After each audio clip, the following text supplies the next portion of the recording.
राम राम भाई सबने। भाई आज का वीडियो जो है वो हर्ष शिकारा के लिए रिप्लाई है। पिछले 2-3 दिन आते हर्ष शिकारा चर्चा में है। चर्चा में फिर ते सारे गलत कारणों की वजह से वही अपने हिंदू विरोध के कारण चर्चा में है। और उसने कुछ 15 मिनट का एक वीडियो बना करके लगभग 18-19 सवाल पूछे हैं कुछ अंधभक्ता थे यानी हिंदुओं थे, जिनका वो हमेशा खिलाफ रहे हैं। बहुत से भाई हैं अपने हरियाणा के जिनने रिप्लाई भी दिया है, लेकिन एक चीज़ हो जाए कि अपना हरियाणा का आदमी जो है ना वो जल्दी छो में आ जाए। छो में मैं भी आऊँगा, ये आदत वो है। और फिर उसके बाद वो मुद्दे तो भटक जाए। तो मैं मुद्दे तो नहीं भटकना चाहता, मैं उसके सवालों के जवाब देना चाहूँ ताकि लोगों ने फायदा हो और उसकी असलियत का पता चले लोगों ने। जो भाई जुड़ता रहे, अभी देखे बाद में देखे, साथ साथ शेयर करते रहियो, जितना ज़्यादा से ज़्यादा हो सके उतना शेयर करियो वीडियो ने। 15 मिनट के वीडियो में जो सबसे पहला सवाल पूछा हर्ष शिकारा ने, वो पूछा कि इस यात्रा का एम क्या है, मकसद क्या है ऐसी यात्रा निकालने का। और दूसरी बात उसने ये कही कि अगर कल को खालिस्तान के लिए ऐसी यात्रा निकलने लगी या इस्लामिक राष्ट्र के लिए ऐसी यात्रा निकलने लगी तो फिर आप उनको देशद्रोही कह दोगे। तो मैं शिकारा भाई साहब ने बता दूं कि इन तीनों के अंदर डिफरेंस है। अगर इस्लामिक राष्ट्र की बात की जाए तो 1947 में इस्लामिक राष्ट्र ले लिया। जिसने इस्लामिक राष्ट्र चाहिए वो पाकिस्तान या बांग्लादेश में जा सके है। इस देश के और टुकड़े नहीं होने देंगे, तारी चाटुकारिता नहीं चलने देंगे। रही बात खालिस्तान की, तो खालिस्तान का जो आइडिया है वो डिवाइसिव है यानी बांटने वाला है। असल में जो अनपढ़ है भाई, पढ़ता नहीं, थूक बिलोने के लिए आया करे, सिर्फ टाइम फोड़न खातर आया करे हो इंटरनेट पे, इसका दूसरा कोई काम नहीं है। आधा किलो थूक भगा जा है 15 मिनट के वीडियो में। सिखों की कई वेबसाइट हैं जिसके ऊपर ड्राफ्ट पड़ा हुआ है कॉन्स्टिट्यूशन ऑफ खालिस्तान का। एक बार उसको 17-18 पेज का कॉन्स्टिट्यूशन का ड्राफ्ट है, उठा करके पढ़ना। खालिस्तान का आइडिया क्या है, खालिस्तान में पावर किसके पास रहेगी, खालिस्तान में माइनॉरिटी का स्टेटस क्या रहेगा, और खालिस्तान भारत के अंदर एक बाउंड्री डिसाइड करता है, यानी वो भारत का हिस्सा नहीं रहेगा, एक अलग देश बन जाएगा। लेकिन जब हम बात करते हैं हिंदू राष्ट्र की, तो हम देश के टुकड़े करने की बात नहीं करते, हम देश को यूनाइट करने की बात करते हैं एक राष्ट्र के तौर पे। क्योंकि देश के अंदर कई राष्ट्र हो सकते हैं। राष्ट्र का मतलब होता है समाज, सोच से राष्ट्र बनता है। देशभक्ति की सोच एक समाज, यानी जो देशभक्ति की सोच रखते हैं वो एक समाज बनाते हैं। जो ऐसे लोग जो अपने ही देश के अंदर आतंकी हमले करते हैं, बम फोड़ते हैं, वो भी एक राष्ट्र है जो हमेशा इस देश के खिलाफ काम करता है, उनकी अलग सोच है। तो एक देश के अंदर कई राष्ट्र हो सकते हैं। हिंदू राष्ट्र का मतलब है एक ऐसा राष्ट्र जो हिंदुओं की जो ये भूमि है उसके बारे में सोचे, यहाँ पर रहने वाले जो सनातनी है, जो वैदिक धर्म है, उसका बचाव हो, उनके राइट्स, उनके कल्चर, उनकी हेरिटेज को प्राथमिकता मिले। अब ये भाई आकर के ये कहेगा कि ऐसे तो फिर डेमोक्रेसी खत्म हो जाएगी, तो फिर तो पढ़ कर नहीं आओगे। इसलिए मैं पहले बता दूं इस भाई ने, यूनाइटेड किंगडम डेमोक्रेटिक कंट्री है, सेक्युलर कंट्री है, लेकिन उसका भी स्टेट रिलीजन है। चर्च ऑफ इंग्लैंड को जो यूनाइटेड किंगडम है उसको मानता है अपना स्टेट रिलीजन। वहाँ सारे धर्म के लोग रह सकते हैं, लेकिन स्टेट का घोषित रिलीजन है वहाँ पे क्रिश्चियनिटी, चर्च ऑफ इंग्लैंड। ठीक है, तो ये जो तुम हमेशा जो सेक्युलर बनने के चक्कर में हिंदुओं को लॉलीपॉप पकड़ाते हो ना, हिंदुओं का राष्ट्र नहीं हो सकता, हो सका है, और उसके बाद भी कंट्री डेमोक्रेटिक हो सका है। और हिंदुओं का कभी से इतिहास रहा है, हिंदू हमेशा डेमोक्रेटिक ही रहे हैं। हिंदू कभी तलवार लेकर के किसी का धर्म परिवर्तन करवाने के लिए नहीं निकला। यही कारण है हिंदुओं ने अपने देश में से आज 2 इस्लामिक देश बनवा लिए। अगर हम लोगों का धर्म परिवर्तन करवाने के लिए निकलते तो हमारी संख्या कम नहीं होती, बढ़ती। अब आते हैं अगले सवाल के ऊपर। फिर भाई साहब ने एक झूठा प्रोपेगेंडा फैलाने की कोशिश करी कि धीरेन्द्र शास्त्री की जो बहन है उसकी शादी मुस्लिम से हुई है।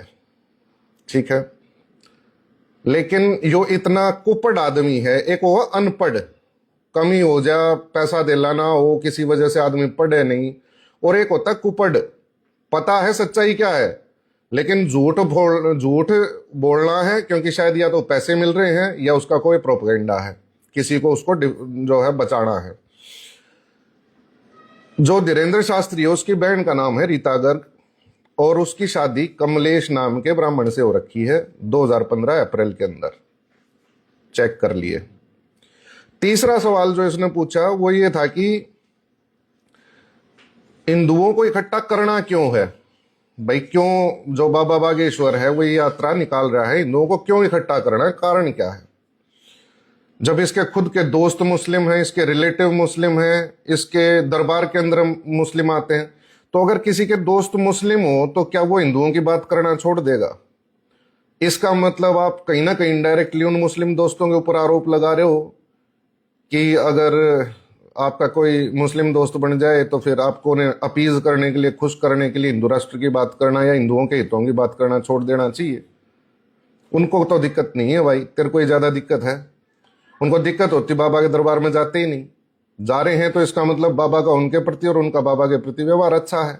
फूट डालने की कोशिश तो तू कर रहा है समाज के बीच में। दूसरी बात इसने कही कि कौन सा हिंदुओं का फ्यूचर है जो जिसके लिए इस यात्रा के जरिए बाबा जी लड़ाई लड़ने लग रहे हैं। भाई बाबा जी जो लड़ाई लड़ रहे हैं वो हिंदुओं का फ्यूचर वो होगा जिसमें दोबारा से किसी कश्मीरी हिंदू को कश्मीर छोड़ के ना जाना पड़े, जिसकी वजह से दोबारा पार्टीशन के चक्कर में करोड़ों हिंदुओं की हत्या ना हो, जिसकी वजह से बांग्लादेश में बीजेपी को वोट देने के कारण महिलाओं के बलात्कार ना हो, हिंदुओं के उनकी हत्या ना हो, उनको किसी खास पार्टी के लोग उठा करके 7-7, 8-8 दिन, 14-14 दिन अपने घर में ले जा करके उनका बलात्कार करके एक टूल की तरह उनके साथ खेलने के बाद उनको वापस ना छोड़ के जाएं। उस भविष्य के लिए लड़ रहा है। लेकिन तू कभी तबलीगी जमात की बात नहीं करता जो साल के 365 दिन दीन की दावत देते हुए पूरे देश में घूमती है, आओ इस्लाम अपनाओ, उसकी बात तो नहीं करेगा। क्यों? तेरे को उनके जो मंच हैं वहां पर जा करके इस देश की आवाम को संबोधित करना है, तकरीर देनी है, जो कि तू पहले भी दे चुका है। तन्ना उनका नेता बनना है। थोड़ा थोड़ा मैं भी छो मारने लग लिया, कोई बात ना। फिर इसने एक और सवाल पूछा कि एजुकेशन की क्या जरूरत है जब पर्ची से ही इलाज हो सकता है। तो देखो भाई, पाखंड के मैं भी खिलाफ हूं। मैं धीरेन्द्र शास्त्री का हिंदू राष्ट्र वाली बात के ऊपर समर्थन करता हूं, ठीक है। और मेरा मानना यह है कि पर्सनल अपने कोई भी विचार हो, जब लड़ाई देश के अंदर एक अपने आइडेंटिटी रिक्लेमेशन की चल रही हो तो आपसी मतभेद को दूर रखना चाहिए। हम बाद में डिसाइड कर लेंगे कि पाखंड है कि नहीं है, क्योंकि बहुत साल हो गए इस देश के अंदर पाखंड के नाम पे सिर्फ हिंदू बाबाओं को टारगेट किया जाता है, हिंदुओं का टारगेट किया जाता है। ये जो पूरे पंजाब के अंदर बड़ी बड़े सेमिनार हॉल बुक करके हालेलुया हालेलुया करके एक आदमी के माथे में हाथ लगाते 50 आदमी 50 फुट दूर जा करके पड़े हैं, जो लंगड़ाना चलान का क्लेम करे हैं, कैंसर ठीक करने का, एड्स बवासीर ठीक करने का क्लेम करे हैं, वो पाखंड नहीं करते। जो मौलवी मौलाना फूक मार मार के गंडे ताबीज दे हैं वो पाखंड नहीं करते। उस पाखंड के बारे में तो नहीं बोलता तू, वहां तो तू बात नहीं करता कि एजुकेशन की बात करनी चाहिए। इन पाखंडी बाबाओं के या इन पाखंडी मौलानाओं के या पादरियों के पास मत जाओ। अगर तू उनकी बात नहीं करता तो यही तो सेलेक्टिविज्म है। तू सिर्फ हिंदुओं के पीछे पड़ा हुआ है। जैसे कांग्रेस का गहलोत स्टेज पे चढ़ करके हिंदू महिला का घूंघट उठा देता है, लेकिन बुर्के वाली को हाथ लगाने में उसको क्या हो गया भाई? उसको अपीज करना था उस कम्युनिटी को, वहां वो हाथ नहीं लगा सकता।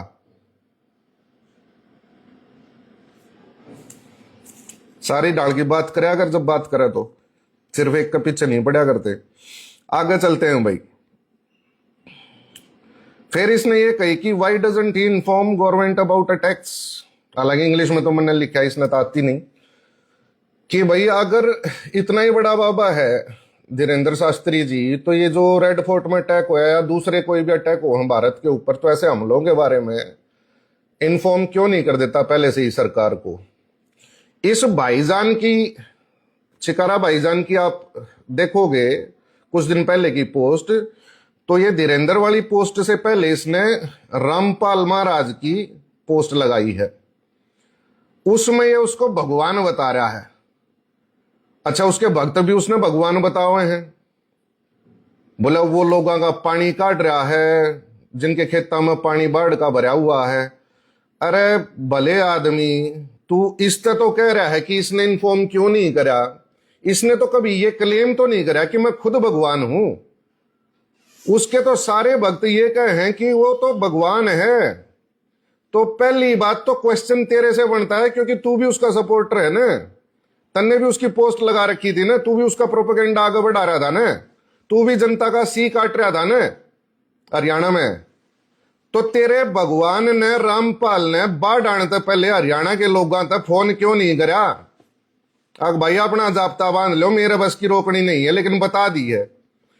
रेड फोर्ट ब्लास्ट होने से पहले तेरे बाबा रामपाल ने क्यों नहीं इन्फॉर्म करा किसी को?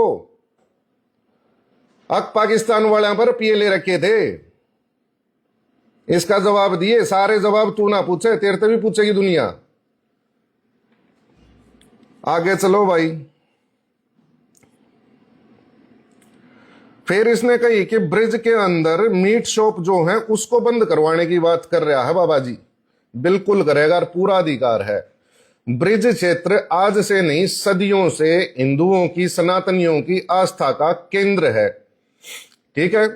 दूसरी बात, तने बीच में एक बात और कही थी, बाद में पूरी करूंगा इस बात में, कि जाट जो है उनको तो भाजपा, ये पार्टी वाले हिंदू समझते ही नहीं है। मैं भी जाट हूं और मन ने सारे हिंदू समझे हैं पार्टी वाले, मन तू भी हिंदू है समझेगा।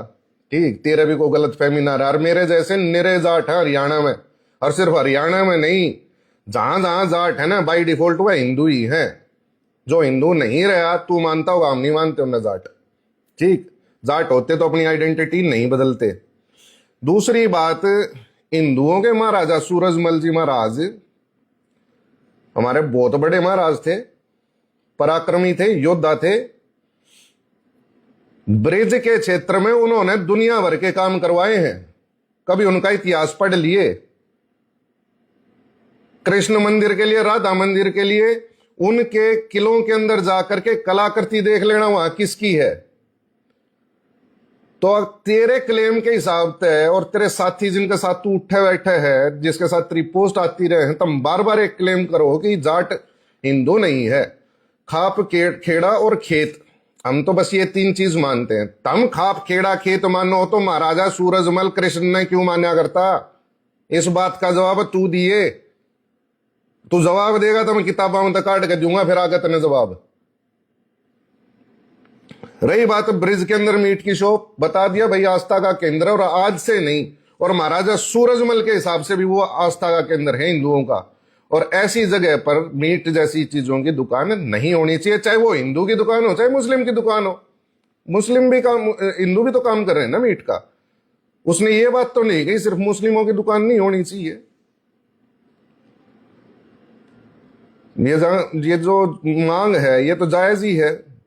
जब मक्का के अंदर लोग नॉन मुस्लिम्स की एंट्री तक बैन कर दे हैं, तो क्या हम मीट की दुकानें बंद करने की मांग नहीं कर सकते एक धार्मिक क्षेत्र के अंदर?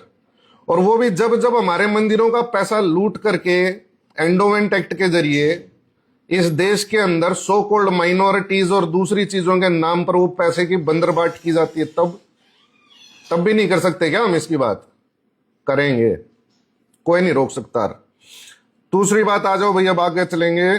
फिर भाई साहब ने कही कि गाय बीफ को काटने वालों ने 250 करोड़ रुपए दान में दिए हैं इस पार्टी को। ये लोग इतने मतलब दिमाग तक पैदल हैं, मतलब कुछ नहीं पता इन्हें। सबसे पहली चीज तो बीफ का जो मतलब है वो सिर्फ गाय का मीट नहीं होता। दूसरी बात, इस आदमी को चैलेंज है हर्ष चिकारा को, अगर ये साबित कर दे कि भारत के अंदर गाय का मीट काटा जाता है और बीफ के अंदर गाय का मीट आता है। जो ये बार बार बात करते हैं ना कि सबसे ज्यादा कंपनियां जो एक्सपोर्ट करती हैं गाय का मीट, वो हिंदुओं की हैं बड़ी बड़ी कंपनियां, हिंदुओं की हैं या नहीं है वो बाद की बात है। पहले तो ये साबित करके दिखा कि गाय का मीट बाहर जा सकता है देश से या नहीं जा सकता है, ये साबित करके दिखा। ये नहीं कर पाएगा क्योंकि भारत के अंदर कानून बना हुआ है, गाय का मीट नहीं भेजा जा सकता बाहर, वो अलाउड ही नहीं है। और इसको उठा करके देख लेना, जिस भी भाई ने देखना, इंटरनेट के ऊपर बना हुआ कानून है, वहां पे इसका डॉक्यूमेंट है, वो देख लेना आप। ये सिर्फ एक झूठ है जो ये बार बार हिंदुओं के खिलाफ फैलाते रहते हैं। अगली बात इसने कही, मुन्ना बजरंगी को कुत्ते की तरह पुलिस ने खींचा। इसने मुन्ना बजरंगी की तो बात कर दी कि कुत्ते की तरह पुलिस ने खींचा, इसने ये नहीं बताया कि मुन्ना बजरंगी के भाई पे मुस्लिमों ने मेवात का बदला लेने के लिए थिनर डाल करके आग लगा दी थी। वो बात ये नहीं बताता। मतलब आधी चीज भी क्यों बताओ, पूरी तो बताया अगर भाईजान क्या कर रहे हैं उसका भी तो लोगों को पता चले। तो एक चीज बताकर चला जाए। और ये वही आदमी है, झूठ की मशीन। जिस टाइम पर मेवात के दंगे हुए थे उस टाइम एक मुस्लिम भाई था, उसकी डेथ हो गई थी, ऑटो वाला था वो, ऑटो चलाते हुए। इसने उसका आरोप भी बजरंग दल वालों पर लगा दिया था। सिर्फ बदनाम करने का काम है इसका, और कुछ नहीं है। और भाईजान की व्हाइट वॉशिंग करने का काम है, उनके लिए डिटर्जेंट का काम करे। यो हिंदुओं को बदनाम करवा लो कैसे भी, बिना किसी सबूत के, उसमें हमेशा तैयार रहेगा।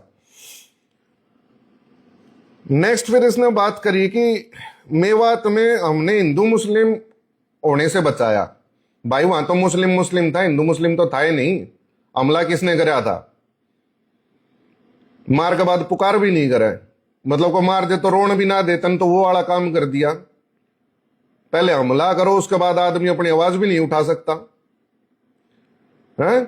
औरतों पे, बच्चों पे, यात्रियों पे पत्थर फेंको, गाड़ियों में आग लगा दो, उसके बाद अगर आवाज उठाई जाएगी तो हिंदू मुस्लिम, मुस्लिम मुस्लिम था वो एक तरफा दंगा था, हमला, ठीक है, और कुछ नहीं था। दूसरी बात, इतना हिंदू मुस्लिम बचाने आना है ना, तेरा को सामर्थ्य है ना, तेरी वह मानते तो उनका फद्दू काट रहा हुआ, तेरा फद्दू काट रहे हैं। तने एक और बात कही थी, मुन्ना इजाजत दुआ दो मैं बात जाने की, मैं रुकवा दूंगा गो हत्या। स्टेज पर मुंह भी ना पाटा तेरा गो हत्या को लेकर के, और बंद हो गया हो तो बता दिए। सूरज की पहली किरण उगने था पहले कई गांव कटलियां उड़े, कई गांव हैं ऐसे फर्जी गोपालक।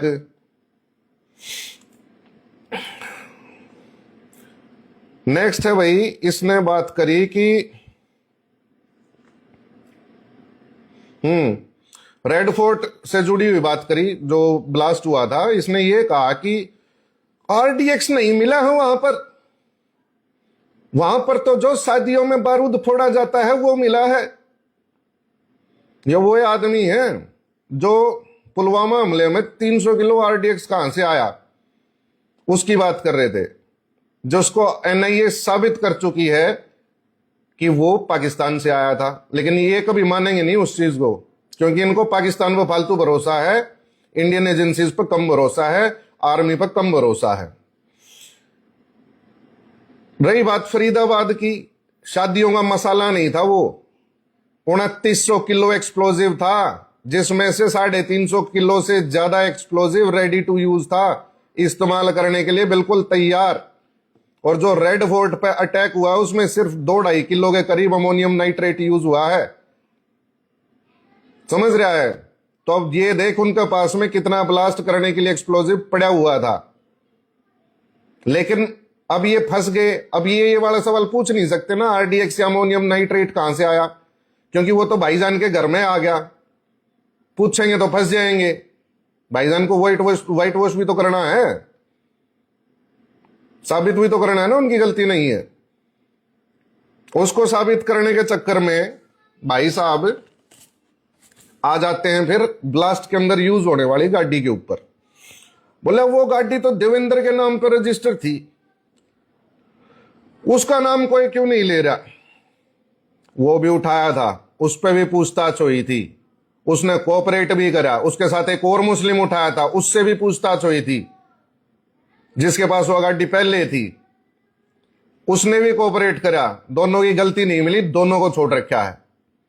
गाड़ी देवेंद्र ने अंबाला में बेची, अंबाला से वो गाड़ी बिक करके पुलवामा गई है, तब जाकर के आतंकियों के हाथों में पड़ी है। लेकिन यहां देवेंद्र ये और इसके जैसे कई छपरी जो इन्फ्लुएंसर हैं हरियाणा में, जो कांग्रेस का एजेंडा प्रेषित करे हैं, उनकी वीडियो आप ध्यान से देखना, इन सब का एजेंडा सेम रहा है। ये सब देवेंद्र के पीछे पड़ रहे हैं। देवेंद्र देवेंद्र क्यों? ये जो डॉक्टर पकड़े गए जो मुस्लिम थे, ये इनका नाम हटा करके आप लोगों का माइंड में बड़ा सिस्टमेटिकली किसका नाम लेना चाहे हैं? देवेंद्र का। ये इनकी स्ट्रेटेजी है।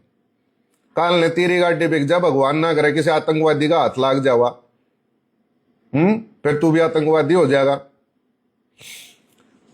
नेक्स्ट भाई साहब ने क्या कहा फिर, और व्हाइट वॉशिंग करने के लिए, जो पहला आदमी मरा रेड फोर्ट ब्लास्ट में, उसका नाम मोहसिन था और दूसरा नोमान। बॉर्डर पर लड़ाई चल रही थी, पाकिस्तानी गोली चलावे थे, मोहसिन सब ने बचाने खातर पीछे करके सारा ने और छाती आगे डाली। या वह आतंकवादी मोहसिन की रेकी करके, नोमान की रेकी करके उन्हें मारने जा रहे थे। मतलब हमला करने वालों में देवेंद्र ने हाईलाइट करेगा और मरने वालों में नोमान ने हाईलाइट करेगा, मोहसिन ने हाईलाइट करेगा। क्यों? क्योंकि वो तो शहीद हो गए और लोग भी मरे उड़े। ठीक है, स्ट्रेटेजिस्ट। दूसरा, फिर इसने बात करी भाई,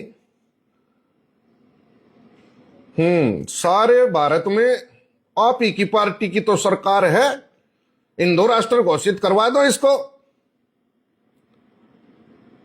हिंदू राष्ट्र घोषित करवा दो इसको, बिना किसी की मर्जी के, बिना पार्लियामेंट में कोई किसी की वोट लिए हिंदू राष्ट्र घोषित हो जाएगा। मतलब हिंदुओं के दिमाग में नहीं डाल रहे, बीजेपी जानबूझ कर करवाना नहीं चाह रही।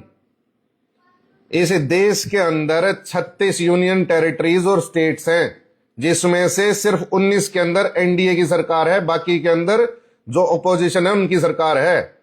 यानी सिर्फ लगभग 55% स्टेट्स में और यूनियन टेरिटरीज में भाजपा की सरकार है, बाकियों में नहीं। पहले क्या मैं पढ़ लिया कर, आ जा क्या मैं मुंह में आ गया वो फेंक दिया। नेक्स्ट फिर इसने क्या बात करी, जाटाली तो मैंने बता दी थी, उसका सवाल अगर ये देगा जवाब तो ठीक है, आगे बताऊंगा फिर उसमें। बाकी फिर इसने हिंदू पाड़न की और कोशिश करी दलितों के ऊपर। बोला भाई दलित अपने आप को हिंदू मानते हैं, बाबा के आगे पीछे घूमते हैं, पार्टी तो इनको हिंदू मानती नहीं, इनको शमशान घाटों में नहीं जाने दिया जाता, ऐसे गांव हैं आज भी, मूछ रखने नहीं दी जाती। भाई आदमी देखो जहां बड़ा हो है, जहां उठे बैठे है, जिस परिवेश में उसका लालन पालन हो है ना, उसको उतनी ही नॉलेज हो है। इसने शायद यो लडरावण का है, इसने अपने गांव में इस तरीके का व्यवहार देखा होगा। हो सका है लडरावण के अंदर नहीं जलाने देते हो भाई सेम शमशान घाट में, मारे गांव में तो कोई ना रोकता, मारे गांव में तो मूछ भी रखे हैं। तो भाई अगर कमी तेरे में है, तेरे समाज में, तो पहले उसने संभालने तू, उसका आरोप सारे हिंदुओं पे क्यों दे रहा है? तो पूरा का पूरा अपने गांव ने लडरावण ने बदनाम करवा रहा है तू। या हो सके तू जरा सोनीपत में रह रहा है, तू ओड़ा आसपास या चीज देख रहा हो, वहां इतना जातिवाद हो, मारा आड़े तो नहीं है। आगे फिर एक झूठो और बगा दिया इसने रामनाथ कोविंद के नाम पे। बोला प्रेसिडेंट रामनाथ कोविंद राम मंदिर में गए थे अयोध्या में, और उनके जाने के बाद में क्योंकि वो दलित थे इसलिए गंगा जल से धोया गया। कति नहीं पढ़ता भाइयों, आदमी कति नहीं पढ़ता, प्रोपेगेंडा की मशीन है, झूठ फैलाने के अलावा इसमें कुछ नहीं आता। ऐसी कोई घटना नहीं हुई। ऑफिशियल विजिट पर रामनाथ कोविंद जी गए थे राम मंदिर में, वहां कोई गंगा जल से मंदिर को नहीं धोया गया उनकी विजिट के बाद में। और ये पूरा बहुत बड़ी मीडिया कवरेज थी, इसमें कोई ये नहीं था कि छोटा मोटा आदमी चला गया, वो प्रेसिडेंट था वो। ये जो इंसिडेंट हुआ था ये हुआ था कहीं दूसरी जगह, इसमें आदमी कोई और थे, फिक्स कर दिया रामनाथ कोविंद को, क्योंकि उसको वहां पर एक बड़ी पोजीशन पर बैठा हुआ दलित दिखाना था। उस कम्युनिटी को ये दिखाने के लिए देखो हिंदू तुमसे कितनी नफरत करते हैं। ये इंसिडेंट राजस्थान में था, जो कि बीजेपी का एक नेता था आहूजा नाम कर, ज्ञानदेव आहूजा, और एक कांग्रेस का नेता था टीकाराम जूली। वो किसी दूसरे राम मंदिर में गया था राजस्थान में, और उसके बाद ये जो बीजेपी का नेता था आहूजा, इसने गंगा जल के छींटे मारे थे वहां, जिसके बाद बीजेपी ने इसको इस हरकत की वजह से सस्पेंड भी कर दिया था। कहां की घटना है, किस आदमी से कहां पे जोड़ करके दिखा रहा है, मतलब मूर्ख बैठे हैं कि अड़े तू जो ज्ञान की डोज दे के जाएगा, डरावेगा, धमकावेगा, नाश्तान चौड़ा पाड़ लेगा, ओटा ना ऊपर ठा लेगा, एक दो गाड़ वक देगा बीच में, सुनो रहे मेरा बाल भी ना पाटे तारे पे। सबके घर क्या न खुआ प्यारा क्या है, 1 लाख छतरी जाट तूवे ना है, तेरे तो बड़े बड़े भारा भारा छतरी हैं, हम भी जाट हाँ और भी जाट हैं, ठीक है, लेकिन हम हिंदू भी हाँ। तारे तेरे में और हमारे में एक जो डिफरेंस है ना सबसे बड़ा, वो मैं बता दूं कि है, तो वो आदमी है जो हिंदू समाज ने बर्ग ला के खाने में नशे की गोली मिलाकर बेहोश करके किला भीतर तक खोल लगा किसी दिन, जिसकी कोशिश तो हर रोज करे है। तो वो आदमी है, हम ऐसे नहीं, हाँ हम अपने समाज के लिए खड़े हैं। नेक्स्ट बात करते हैं भाई, बोला 7 बार धरती चुचकारता हूं मैं सुबह उठते। भाई साहब आड़े तेरी गलती है, मैं बता दूं, 2 बार एक्स्ट्रा कर रहा तू, 5 बार करनी हो सिर्फ, ठीक। हर तेरे तक को टोक नहीं रहा, बता नहीं रहा, इस गलती में सुधार ले, ठीक है। धरती माँ की सारी इज्जत करें हैं। 7 बार चुचकारो कोई, 1 बार चुचकारो, ठीक है, चन्ना चुचकारो, लेकिन कम से कम अपने देश और अपने धर्म के खिलाफ ना बोलो ना, वो भी इज्जत करना होगा। उसके बाद हिंदुओं ने बदनाम करने के लिए इसने कही बोला छोरा पेट का बड़ खाटू समझा है। कदे जिंदगी में इसने हज के बारे में कही है? सोच कर देखियो एक बार, उन एजुकेशन की जरूरत नहीं है, वहां भी जाओ है। ये जो खाटू श्याम जा रहा है पेट के बड़, यो तो खुद के शरीर ने कष्ट देकर जा रहा है, अपनी जेब तरपिए, अपने माँ बाप के रुपये लगा कर जा रहा है, और तो सब्सिडी लेके जाओ थे, उसके बारे में नहीं बोला तू कदे भी, हाँ उसके बारे में भी तो बोलना भाई मेरे। अकन्यू नेता बन गया एक समाज का, हिंदुओं के वोट ना चाहिए, दोबारा इलेक्शन नहीं लड़ना तने, हैं तू एगा था बोला 5,000 वोट सारी हाड़ है मुस्लिमा की, जब मैंने इतने वो करना हो तो मैं वो आत्ता ना लड़ लूंगा, तू ओढ़े तो लड़ ले, जैसी तेरी हरकत है आड़े तो लड़न की है भी नहीं। फिर बोला बोला तंत्र मंत्र में इतनी शक्ति है तो फिर दवाई क्यों ले रहा है बागेश्वर बाबा? तो भाई ये लास्ट बात है, दवाई तो तू भी बना के बेच है, सेक्स रोगों की दवाई, दुनिया का खड़ा करने की, बोलते हुए बुंडा लगता होगा, लेकिन दवाई तो तेरी उससे चीज की है, ठीक। तो जब तू दवाई दे है तो तने सुहागरात की ट्रेनिंग देने वाले गाने बनाने की क्या जरूरत है? तेरा गाना तो वायरल है, सब धीरे धीरे हो जाएगा, डरने की क्या बात है? दूसरे के ऊपर आंगली उठाने से पहले मेरे दोस्त अपने अंदर झांक लेना चाहिए एक बार। ऐसा जरूरी नहीं होता कि हमेशा आप ही ठीक हो, और घनी ऊंची आवाज में बात करके, थूक बिलो के, डरा करके, गाली दे करके, पंचलाइन मार करके, जरूरी नहीं है कि आप सारे समाज ने डरा दोगे। मतलब तू ये दिखाना चाह रहा है कि चैलेंज करके अंधभक्त कह के पूरे समाज ने जो इस यात्रा के अंदर है, ये बताना चाह रहा है कि तेरे तो सब छोटे हैं, तू सब तो भारा बदमाश है इस देश का, तेरे तो निरे भारा पड़े हैं, संगवाई बिना जागी तेरे पे। और तू कहेगा था इब रिप्लाई देकर दिखाइयो, मैं देखूंगा तुमने। मेरे भाई मन ने तो अपना काम कर दिया, तेरे तो रिप्लाई दे दिया, इब तू दिखा दिए, ठीक है। धन्यवाद, जय श्री राम।